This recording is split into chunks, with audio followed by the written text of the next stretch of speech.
सर्वांना नमस्कार. जय महाराष्ट्र. आज आपण जो प्रश्न घेतो आहोत तो BST उपक्रमाच्या, ज्याला स्ट्रीट लाईट म्हणतो, ज्याला ज्या विभाग म्हणजे MMRC मेट्रो प्रकल्पासाठी मी माझ्या जी साऊथ पुरता आधी बोलते. ज्या प्रभागात नगरसेविका म्हणून मी काम करते, त्या प्रभागात 7 नगरसेवक आम्ही निवडून आलेलो आहोत. आणि त्याच्यातले मी माझ्या वॉर्ड जी साऊथ लागतो प्रभाग,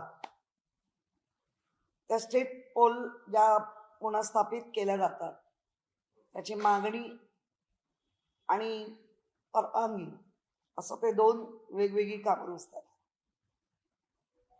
मागणी झाल्यानंतर जेव्हा परवानगी द्यायची असते तेव्हा तिथे संयुक्त पाहणी करणं. संयुक्त पाहणी कोण करतं? तर MMRCची लोक, BSTची लोक आणि ज्या वॉर्डमध्ये जे काम करायचंय तिथे असलेल्या जी साऊथमध्ये असलेली जे AE असतात आणि खास करून इलेक्ट्रिक JE असतो AE, त्यांनी त्या पाहणी करायच्या असतात. त्या पाहणी करत असताना 2 प्रकारच्या परवानगी असतात. एक BSTने द्यायची असते आणि एक महानगरपालिकेने द्यायची असतात. दोन्ही परवानग्यामध्ये शुल्क भरावं लागतं. आणि ते शुल्क भरत असताना त्या किती अंतरावर आहे, कुठे आहे, कसं असणार आहे, आमचा BSTचा पोल कुठे असणार, आणि हा ज्याला आपण MMRCचा मेट्रोचा तो कुठे असणार, असे त्याचे 2 वेगवेगळे भाग आहेत. मी उदाहरण एक देईल. जे सिद्धिविनायक स्थानक तयार झाले आमच्याच जी साऊथच्या अंडर, त्या जी साऊथच्या स्थानकाचे ज्या वेळेला परवानगीसाठी आले तर ती परवानगी आमच्या यांनी NOC या मुंबई महानगरपालिकेने दिला. आणि ती NOC जेव्हा आपण देतो त्याच्यामध्ये ट्रॅफिक पोलीस असतात, BST असते, युटिलिटी डिपार्टमेंट असतात, MMRCचे, MCGMचे, अशी 1 2 3 4 5 डिपार्टमेंट एकत्र येऊन या गोष्टीला निर्णय घेतात.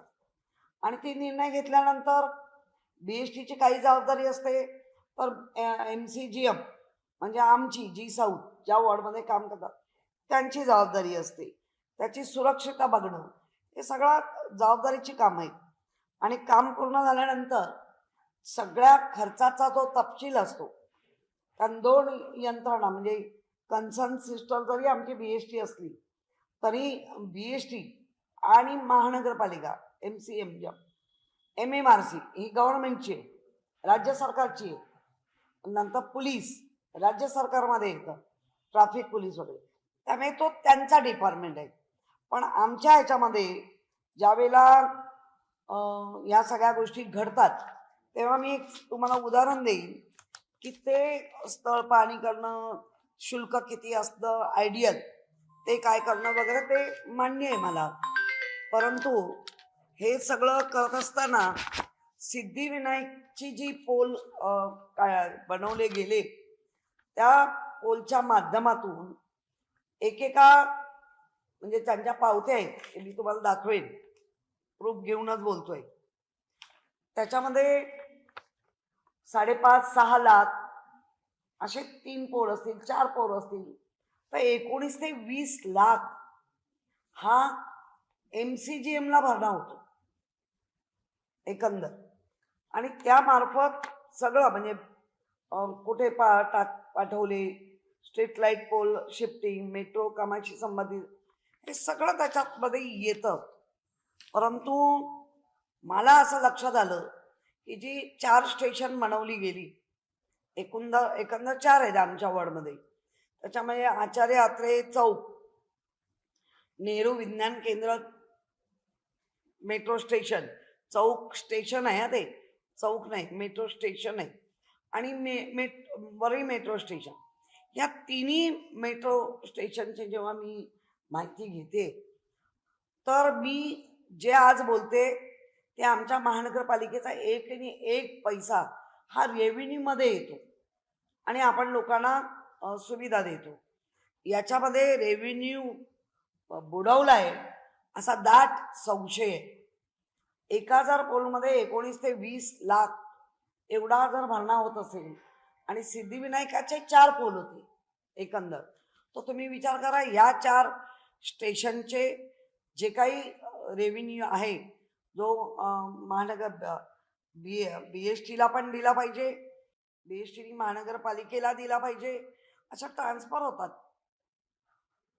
MMRC ही जर डिपार्टमेंट ह्या सगळ्या राजकीयाचा फायदा उठवत असेल तर त्याच्यावर माझं ऑब्जेक्शन आहे. हे MMRCचं जे काही चाललंय म्हणजे त्याच्यामध्ये युटिलिटी चार्जेस भरायचे नाहीत काहीच, आणि न भरता जर तुम्ही आमचे हे टाकलं असतील तर त्याची भविष्यात जबाबदारी घ्यायची कोणी, आणि त्या भविष्यातल्या जबाबदारी ते होत नाही असं ते दिसतंय. म्हणजे मी आज जी माहिती घेतली, मी काल परवाच आम्ही आमच्या उपशाखा प्रमुखांना घेऊन मला वाटतं सचिन आमचा एक उपशाखा प्रमुख आहे, त्यांनी जेव्हा मला फिरून दाखवलं संपूर्ण, म्हणजे आमचा सैनिक किती हुशार असतो बघा, तो पण ह्या सगळ्या गोष्टीचा पाठपुरावा करत असतो. कारण तो 11 वाजता लाईट बंद होते आणि मग तिथे चार्जिंग पॉईंट चालू होतो, याचीही कोणाला माहिती नाही. मला हा सभागृहाला प्रश्न विचारायचा आहे तर मी विचारेनच, परंतु याचीही कोणाला माहिती नाही. आणि त्याच्या लाखो रुपये भरले जावे हा आमचा मानस आहे, परंतु तसं होत नाहीये. आणि आमचे जेव्हा पोल स्वतःचा BSTचा पोल भरायचा असेल तर अनेक वेळेला त्याच्यावरती निधीचा प्रश्न तयार होतो. खरं म्हणजे एखादा आता कालच महाराष्ट्र हायस्कूलमध्ये आमचा एक चांगला कार्यकर्ता आहे रेड्डी म्हणून, इतका त्याने आम्हाला छळलं की याच, आणि ते आम्हाला जावं लागलं. जाण्याचं काही प्रॉब्लेम तिथून स्पार्क होत होतं. म्हणजे जर त्या मुलांनी लक्ष दिलं नसतं तर 10-12 लोक जाणारी ऑन दी स्पॉट हे लागून गेले असते. रविवारी पण आपण एक BSTच्या लोकांनी त्याची दखल घेतली, पण BSTकडे जर अपुरा निधी जात असेल आणि MMRC जर याच्यावरती काय करत नसेल तर मला वाटतं सार्वजनिक क्षेत्रात रस्ता काही टाकणं कुठल्याही प्राधिकरणाला, तर तिथे महत्त्वाचं प्राधिकरण पालक तत्वावर जे प्राधिकरण बसलंय त्यांना ही माहिती झाली पाहिजे, पण ती माहिती होताना दिसत नाहीये. आणि त्याच्यामध्ये महापालिका BST यांचं महसुलीचं नुकसान होत आहे. त्याच्यामुळे आपण तर मी माझ्या G-Southला पण विचारलं, तुम्ही जेव्हा NOC देता ती कुठच्या बेसवर देता? मुळात पहिले पैसे भरले पाहिजे मग NOC दिली पाहिजे. भरतोय करून निघून जाणं हे बरोबर नाहीये. आतापर्यंत मी BSTला पुन्हा विचारते, MCGMला पण विचारते, आतापर्यंत तुमच्याकडे किती शुल्क भरला गेला हे तुम्हाला का देते? कारण तुम्ही पाठपुरावा करता, आम्ही करतो. आणि ते पाठपुरावा करत असताना तुम्ही आता बघितलं 5-6 दिवसापूर्वीचं, ज्याच्यामध्ये महापौरांचा काही संबंध नव्हता तरी माझ्यावर पोलीस केस टाकली गेली. मी घाबरत नाही, कारण मी कार्यालयात होते, मी महानगरपालिकेच्या कार्यालयात आणि महापौर प्रशासकीय कार्यालयात होते. त्याच्यामुळे ह्या गोष्टीला पण हे दमदाटी किंवा हा जो काही न बघणं आणि कामाच्या कुठल्याही पोचपावत्या नागरिकांना न मिळणं, यासाठी या सगळ्या आपण हे केलेलं आहे. कारण जेव्हा निधी कमी पडतो त्या निधीवर आपण जेव्हा बोलतो त्या निधीवरती आज परिणाम कसा होत आहे बघताय. आधी 2022 पासून तर कितीतरी हजारो करोड FD तोडल्या. म्हणूनच श्वेतपत्रिका मागते. अजूनही तुमच्या माध्यमातून मी प्रशासनाकडे श्वेतपत्रिका मागते. का दिली जात नाही? आमचा हक्क नाही का? याच कामासाठी जर आज तुडुंब नाले भरले गेले, झाडं पडली गेली, रस्ते उखडले गेले, घरं पडली गेली, महानगरपालिकेच्या माध्यमाच्या जागेत घरं पडली गेली, मग तुम्ही खर्च नेमका कुठे केला त्याचा तरी आम्हाला अंदाज द्या. आणि आम्ही त्यासाठीच हे करतोय की जेव्हा महानगरपालिका अजून फेब्रुवारी ते आत्ता जून ह्याच्यात पण 4,000 करोडची काहीतरी हे केली आणि आता अगदी आपण तळाला पोचलोय. कारण काही एफडे ह्या 45 ते 55 करोडच्या एफडे त्या एफड्या महानगरपालिकेच्या कर्मचाऱ्यांचे रिटायर्ड कर्मचाऱ्यांचे पैसे देणं, त्याच्यातून पगार देणं, यासाठी त्या फिक्स आहेत आणि ते पण आमच्याच राज्यात आम्ही करून ठेवल्या. आता त्यालाही हात घातला गेला असता, तेव्हा आता पुढे घालतील की ना मला माहिती नाही, पण त्या फिक्स आहेत. म्हणूनच जे डिक्लेअर केलंय ना, कुठलाही प्रकल्प करणार नाही, पैसेच शिल्लक नाही ठेवले. ज्याच्यामध्ये 600 कोटी जी तूट होती ती आम्ही भरून 91,000 कोटीच्या वरती जर आम्ही ठेवल्या होत्या आम्ही 2022ला जाताना, तर येताना ही एवढी संपूर्ण महापालिकेची तिजोरी 4 वर्षात एवढे कोटी नेमके तुम्ही घातले कुठे? आम्ही तुमचा संशय व्यक्त नाही करत आहे, आम्ही तुम्हाला जाब विचारतोय, त्याची उत्तरं द्या. जाब विचारणं नगरसेवकांचं कर्तव्य नाही का सत्ताधाऱ्यांना? आता जर विषय आलाच आहे तर सांगू का, जर तेव्हा पाणी तुंबत होतं तर तुंबई करून दाखवली. मग आता तुम्ही काय केलं? बुडवून मुंबई बुडवून दाखवली, अनेक लोकांचे जीव घेऊन दाखवले. काय काय म्हणायचं? आणि एवढं झाल्यानंतर एखादा आमदार फिदी हसतो, अरे कुठे नेऊन ठेवली माझी मुंबई आणि कुठे नेऊन ठेवला माझा महाराष्ट्र, असं आता मुंबईकर बोलायला लागलेला आहे. आम्ही मुंबईकरांचा आवाज आहे नगरसेवक म्हणून. प्रत्येक जण उठतोय आपली पाठ, मी केलं माझी. आम्ही कधीच म्हणत नाही मी केलं, आम्ही करतोय, तुम्ही आणि आम्ही मिळून करतोय असं म्हटलं पाहिजे. त्यामुळे मला आजही वाटतं महसुली उत्पन्नात घट झाल्यामुळे बऱ्याच विकास कामांवर परिणाम आज तो दिसतो आहे. आणि तो दिसल्यामुळे ज्या पद्धतीने फक्त महसुली वाढ कुठे करतात, तर ज्या आमच्या मालमत्ता प्रॉपर्टी आहे तेवढंच होताना दिसतं. एप्रिल मे मध्ये जोरात इतके करोड, आणि त्याच्यात जी साऊथ माझा पहिला असतो, हे तितकंच गर्वाणी मी सांगेन. तर माझ्या जी साऊथच्या ह्याच्यामध्ये जे 3 चौकांमध्ये जे काय घडलंय ती प्रोसेस झाली नाही म्हणून पैसे आले नाही. आणि माझ्या जी साऊथने प्रोसेस केली, पुढे का नाही झाली, पुढे का दाबली गेली, याचा GM आणि आमचे महापालिका आयुक्त यांनी उत्तर दिलं पाहिजे. कारण आम्ही प्रशासनाला जाब विचारतोय आणि त्याच्यात महापौर उड्या मारतायत. काय करावं?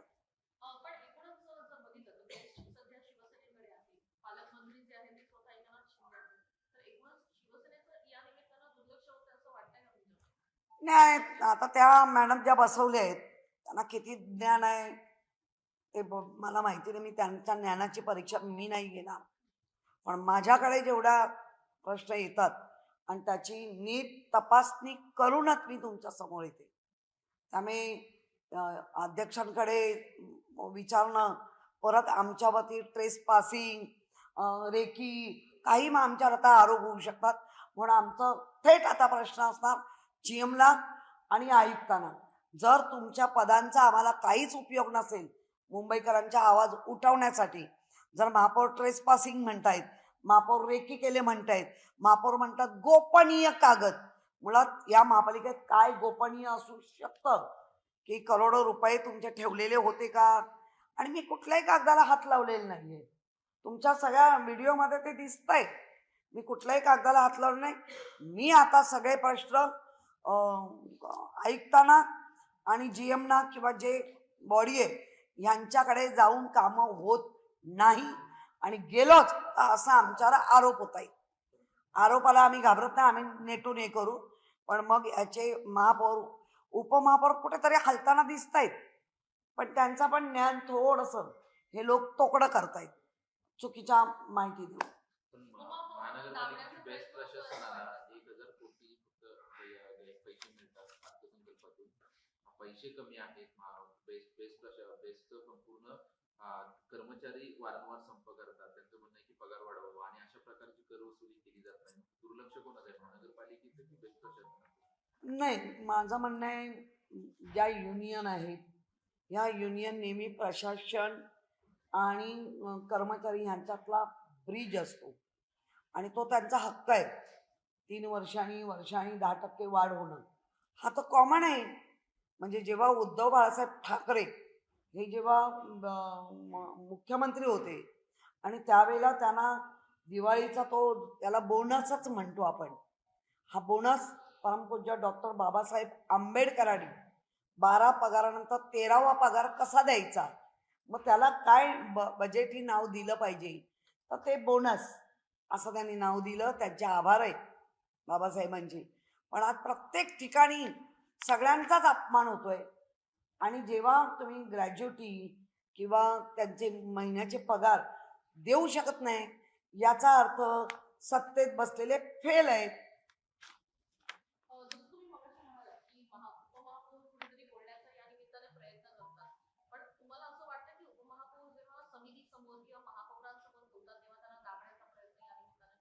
नाही, ते मला माहिती नाही, कारण मी याच्यामध्ये बघते तुमच्या माध्यमातून. त्याच्यामध्ये आत्ता कुठे सगळ्यांनी टोचल्यावर कान महापौर उपमहापौरांना बरोबर घेता नाही, आता ते स्वतंत्रचा. आणि मला उपमहापौरां काय करतायत किंवा महापौर मला काय करायचंय, जे चांगलं करतं त्याला चांगलं म्हणून आणि जे चुकताय त्याचे कान टोचू. आणि त्या कान टोचण्यावर रेकीसारखे, बरं रेकी शब्द दुसऱ्यांचेच आहेत, जे तुमच्या बाजूला येऊन बसतात ते चालतात, जे खरंच तुमची रेकी करतात कशाला आम्हाला नाव घ्यायला लावताय. हा आमदार आहे अमित चटम, त्यांचा काय संबंध महापौरांच्या बाजूला येऊन प्रेस कॉन्फरन्स घ्यायची? पक्षाच्या कार्यालयात घ्या, तुमचा पक्ष कार्यालय तिथे घ्या. आज आम्ही कसं आमच्या दालनात घेतोय, केव्हा पण मी कधीतरी पक्षाच्या कार्यालयात जाऊन माझे नगरसेवक हवे तर आम्ही करतोय. गट नेते म्हणून आम्ही इथेच बसतात. काल पण आम्ही गट नेते म्हणून प्रेस दिली. त्यामुळे ज्या पद्धतीने मुंबई हाकतायत, 9 वर्ष महापौर या मुंबईच्या महापालिकेच्या कुठल्याच ह्याच्यात नव्हत्या. एक टर्म नगरसेवक नव्हत्या, 4 वर्ष ते नव्हते. किमान अभ्यास करा. मी काय म्हणते, तुम्ही हुशार आहात, प्रचंड हुशार आहे. हा बघितले ती हुशारी, मजदुराच्या कानाखाली आवाज. आणि प्लीज प्लीज मी तर म्हणते प्रशासनाच्या कानाखाली आवाज काढा, तर ती खरी आवाज. मजदूर काय, त्यांनी कोणी कुठल्या तरी कॉन्ट्रॅक्टरनी सबकॉन्ट्रॅक्टरनी आणून दिलेले काम. माझा लाडका कॉन्ट्रॅक्टर तर हा महाराष्ट्रात जिवंत राहावा म्हणून तर हे सगळं चाललंय. काल परवा आयुक्त बोलत होते 2-4 दिवसापूर्वी की सिमेंट कॉन्क्रीटमुळे झालं. लगेच आज आयुक्तांची पलटी आली की सिमेंट कॉन्क्रीट नाही, वेगळी कारणं असू शकतात. काय बोलावं.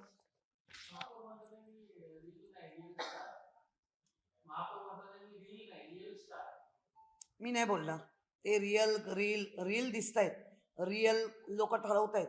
आपण सोशल मीडियाच्या खालचे जेव्हा वाचतो मजकूर, त्याच्यातनं कळतंय रील सगळं कळतं. आता त्याच्यावर मी भाषण नाही करणार. मी निषेध केलाय, कडाडून निषेध केलाय. ज्या व्यक्तीचं नाव होतंय त्या व्यक्तीने मागच्या वेळेला पण KDMC मध्ये बंदूक दाखवून पोलिसांनी उलट आशांचे बंदूक परवाने रद्द केले पाहिजे. त्या बंदूक अशी दाखवायची आणि घाबरवायचं लोकांना. आणि आज तर चक्क महिलांना मारहाण केलीये, थोबाडीत मारली आहे त्या महिलेच्या, नर्सच्या. ती रडतेय आणि 1,500 रुपये देऊन आपण एवढं मोठं माइंडेड सत्तेत बसणारं मिळवलात तर 1,500ची अपेक्षा नाही, उपेक्षित नाही, अपेक्षा पण नाही. त्यांचं म्हणणं आहे संरक्षण द्या. आणि आज काय संरक्षण आहे महिलांना? भर त्यांच्या कामावरती जाऊन, या वर्किंग प्लेसमध्ये जर पुरुष मारहाणी करत असतील तर तिथला जो कोण पोलीस अधिकारी आहे, भले शिंदे साहेबांनी आणलेला असेल तरी चाकरी नीट करा, एवढंच सांगणं आहे. जे चूक आहे ती चूक म्हणा आणि न्या त्यांना कायद्याच्या बंधनात, आणि जी शिक्षा होईल वर्षभर वगैरे 6 महिने करा. तुमच्यावरचा पण भरोसा तुटत चाललाय पोलिसांवरचा लोकांचा. आजही आम्हाला गर्व आहे आमच्या महाराष्ट्र आणि मुंबई पोलिसांचा, पण तो गर्व हळूहळू खाली येताना दिसतोय. त्यामुळे मला वाटतं या गोष्टीचा सर्व स्तरातून निषेध झाला पाहिजे. एकीकडे हे प्रकरण आहे, मला वाटतं की म्हणजे पदावर राहून अशा पद्धतीनं जे वागतात त्यांचं पदच काढणं अपेक्षित आहे असं वाटतंय तुम्हाला? नाही, ते लोकांनी दिलेलं पद आहे आणि अजून तो कायदा आला नाही की लोकांनी रिटर्न बोलवावा. नगरसेवक पदचा जो कायदा आहे की एका लोकसंख्येच्या 2/3 लोकांनी मागणी करावी आणि त्यांना रिटर्न बोलवावं, तो अजून कार्यवंतीत झालेला नाहीये कायदा. तो जेव्हा होईल तेव्हा असे उन्मत्त उद्दाम अधिकारी, नगरसेवक किंवा कोणी लोकप्रतिनिधी तो घरी जाईल. पण ज्यांच्या पक्षाचा आहे आणि ज्या पक्षाचे उपमुख्यमंत्री म्हणून आहे, सिन्सेटिव्ह उपमुख्यमंत्री असं त्यांचा नावलौकिक केला गेलाय, तर या ह्याच्यावर पण ती भावना दिसली पाहिजे. आणि तुम्ही तर मागच्या 4 दिवसापूर्वीच हॉस्पिटलमधनं आलं, म्हणजे तुम्हाला तर कल्पनाच असेल की कसे बिचाऱ्या काम करतात, किती किती तास करतात. त्यामुळे अशांवर कधी हात उचलू नये. 2-3 कलमांचा याच्यावरती होणार, महिलेवर हात टाकला म्हणून त्यांच्या वर्किंग प्लेसमध्ये घुसून जाब विचारणं वेगळं आहे आणि मारामारी करणं वेगळं आहे. जाब विचारू शकत होते, काय बाबा शांतपणे, तुम्ही तर सन्मानही होता नगरसेवक, पण तुम्ही डायरेक्ट घुसून मारामाऱ्या. गेल्या 4-5 दिवसांपासून पाऊस पडतोय. मुंबईमध्ये पाण्याचा निचरा जरी लवकर होत नसला तरी वसई, विरार, नाला सोपारा या ठिकाणी 4-4, 5-5 दिवस पाण्याचा निचरा होत नाही. व्यवस्थित मॅनेजमेंट नाहीये का सरकारचं? नाही, मिलन सभे, अंधेरी सभेमध्ये तर अजूनही 3-3 दिवस पाऊस आहे, पाणी आहे. निचरा कुठे झालाय? तुमचा हिंदमाता, तुमचा गांधी मार्केट, त्याच्यानंतर लोअर परळ, वरळी, लालबाग हा आधी भरायचा, तिथे कंप्लीट पाणी भरलंच नाही. तो मोठ्या प्रमाणात ब्रिमस्टॉड आले 2005 नंतर आणि त्याचे परिणाम चांगले दिसत आहेत. त्यामुळे जे केलं शिवसेनेनी, उद्धव बाळासाहेब ठाकरेंनी, ते तरी टिकवून ठेवा आणि ती सेवा द्या, एवढीच आमची मागणी. इतर शहर आता महाराष्ट्र उत्तर देईल ना. महाराष्ट्राचे मुख्यमंत्री आहेत सन्माननीय देवेंद्र फडणवीसजी, 2 उपमुख्यमंत्री आहेत. एका उपमुख्यमंत्र्यांचा तर मुंबईशी काहीच संबंध नाही असंच चाललंय, आणि एक उपमुख्यमंत्री शिंदे साहेब, त्यांचे हे लोक असे धाक दप्पट दाखवून मारामाऱ्या करतायत, काय बोलावं.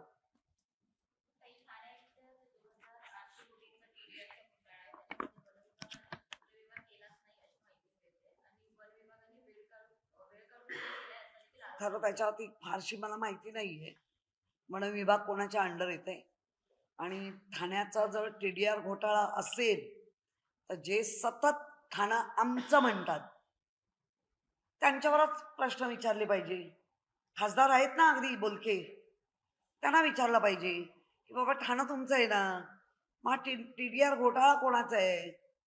त्याच्यात तर सत्ताधारी म्हणून तुम्हीच आहात, तुम्ही उत्तर द्या.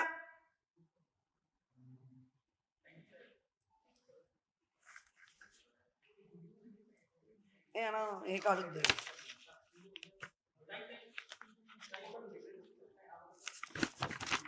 झेरॉक्स काढून द्यायची आणि आपल्याला हा पूर्ण सेट करू.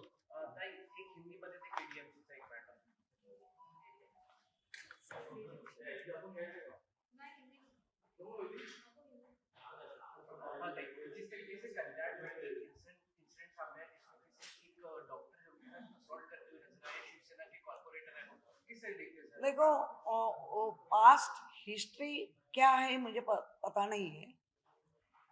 पास्ट हिस्ट्री कुछ भी होने दो, संयमी नेतृत्व होना चाहिए. जो नगरसेवक का नाम ले रहे हैं आप, उन्होंने पहली 3 महीने के पहले उन्होंने बंदूक दिखा के बहुत धाक दपट किया है। आज भी जो असल्ट हुआ है, जो नगर सेवी सिस्टर परिचारिका और डॉक्टर के ऊपर, मैं भी एक परिचारिका थी, मैं काम करती थी। कुछ तो कभी तो हमारे हाथ में कुछ केसेस नहीं होते अच्छी ट्रीटमेंट देने के बाद भी, तो शांति से लोग पूछ सकते हैं, नहीं उनको जवाब मिलता है तो पुलिस स्टेशन जा सकते हैं, कोर्ट में केस डाल सकते हैं, क्योंकि अपने को जो हमारा कानून है वो अपना कानून भारतीय संविधान को लेके, लोकशाही को देख के जो कानून बने, कानून का पालन होना चाहिए। और कौन कर रहे हैं? जो कानून चलाने की जिम्मेदारी है वही लोग कर रहे हैं। और किसके ऊपर किया? तो सिस्टर जो अपनी माँ है, अपनी बहन है, ऐसे हम मानते हैं। हॉस्पिटल में जब भी रुग्ण एडमिट होता है तो हम उन दोनों को जो काम करते हैं उनको भगवान का रूप मानते हैं, और उनके ऊपर ही ऐसे होता है। तो मुझे लगा अभी भगवान भी किधर सुरक्षित है, राम मंदिर का क्या हो रहा है? मीन अंदर का भगवान ही, अंदर का राम है ना, वही निकल गया है और रावण वृत्ति बढ़ रही है। ये रावण वृत्ति है, क्या कर रहे? उनको मार रहे।